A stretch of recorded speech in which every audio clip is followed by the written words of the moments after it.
Hi,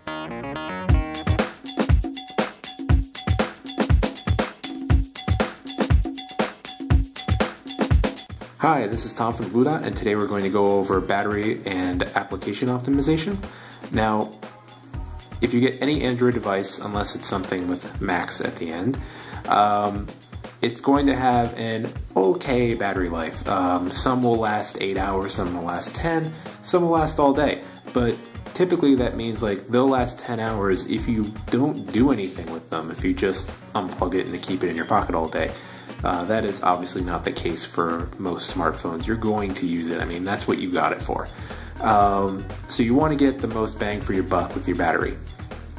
Now, the first thing you want to do is press the options button and then go to settings. Now you'll want to go to applications right here. And this gives you a few options. Right off the bat, you're going to realize that some of this stuff that's running is probably going to mess up your battery, and also battery usage is right here. So the first thing we're going to do, let's go to battery use. And right there, it tells us what is being used on the battery. What is taking up most of the power. Now that doesn't mean that this is taking up 52% of the battery, it's just that the power that's being used at this moment, 52% of it is going to the display. And everything else is going to standing by for your cell phone, stuff like that. So you can get a pretty good idea of what takes most of your battery life. Now, a good way to fix the display thing is actually lowering the brightness on your display. So let's try to do that right now. So let's go to settings. We'll go to display settings. And we'll go to brightness. Now right now, it's actually only set to about 1/3. We can put it even lower, but you know, you get, turn off automatic brightness. But it can get, really dark. The best thing to do is just set it to automatic. Automatic typically uses the sensor up here, so it knows when it's super bright or it's super dark, so it'll adjust itself accordingly. So that one you don't want to finagle with too much. If you really want the most out of your battery life though, you can just turn off automatic and keep it low all the time. But it'll just make pictures look more dull, when you're looking at them on the screen. So let's go back to applications. And we'll go to running services. Now this is stuff that was running in the background at all times. So if I wanted to turn something off, I'd have to go into here. What's kind of cool is down at the bottom, it tells you exactly how much that running service is doing to your RAM. RAM is pretty much your phone's memory. Your phone can only run so many applications at once before it starts getting a little heavy. It's kind of like if you had a bucket that you carried around everywhere and you just put rocks into it.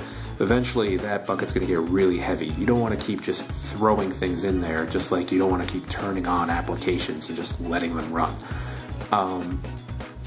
So if you download any applications that are live, typically Facebook will do this, or your email, you can go in here and actually turn them off. So let's say it's the messaging. You can just press this button and it'll stop it.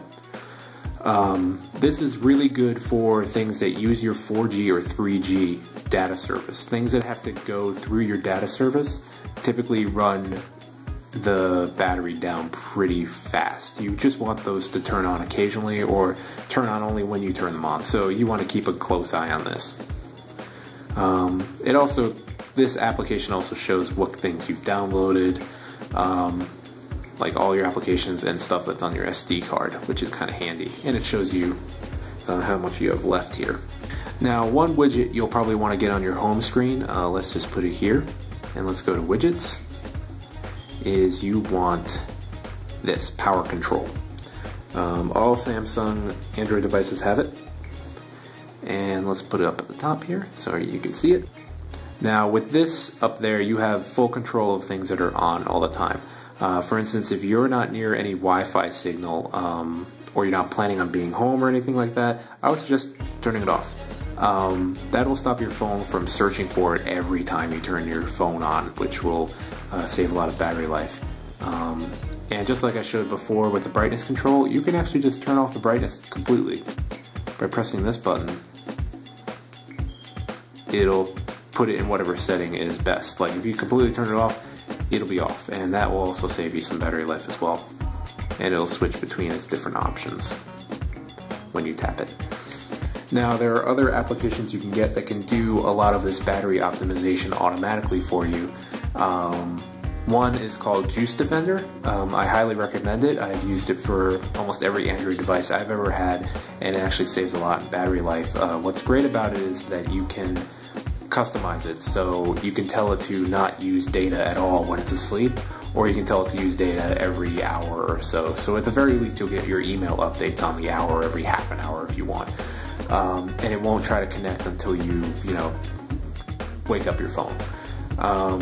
That actually like sometimes doubled my battery life if I didn't use my phone all too much throughout the day.